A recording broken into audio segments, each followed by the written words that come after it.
طویل نظم ہے نئی دنیا کو سلام. اس کا آخری حصہ جو حرف آخر کے نام سے ہے، جسے ایپیلوگ کہتے ہیں انگریزی میں، وہ اس وقت یاد آ گیا. وہ میں سناتا ہوں. اس میں ایک پورا ماضی کا تاریخ کا دور ہے اور مستقبل کی طرف اشارہ ہے. یہ نظم میری سن 1944-45 کی نظم ہے. یہ آدمی کی گزرگاہ شاہ راہ حیات، یہ آدمی کی گزرگاہ شاہ راہ حیات، ہزاروں سال کا بارے گراں اٹھائے ہوئے، گزرتے وقت کے گرد و غبار کے نیچے حسین جسم کی تابندگی چھپائے ہوئے، گزشتہ دور کے تہذیب کے منازل کو جوان ماں کی طرح گود میں اٹھائے ہوئے، یہ آدمی کی گزرگاہ شاہ راہ حیات، ہزاروں سال کا بارے گراں اٹھائے ہوئے. ادھر سے گزرے ہیں چنگیز و نادر و تیمور، ادھر سے گزرے ہیں چنگیز و نادر و تیمور، لہو میں بھیگی ہوئی مشلیں جلائے ہوئے، غلاموں اور کنیزوں کے کارواں آئے، خود اپنے خون میں ڈوبے ہوئے نہائے ہوئے، شکستہ دوش پہ دیوار چین کو لادے،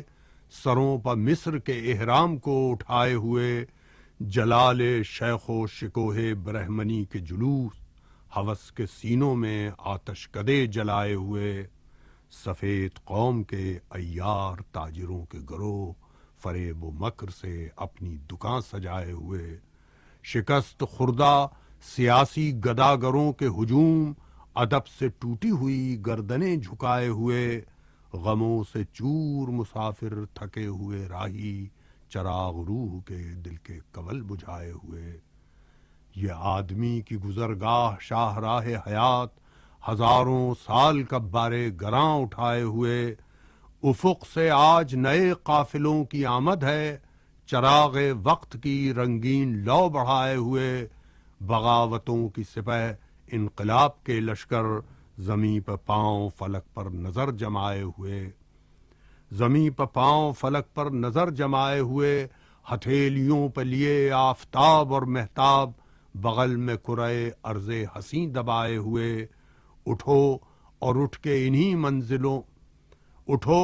اور اٹھ کے انہی قافلوں میں مل جاؤ، جو منزلوں کو ہیں گرد سفر بنائے ہوئے، قدم بڑھائے ہوئے، اے مجاہدان وطن، مجاہدان وطن، ہاں قدم بڑھائے ہوئے.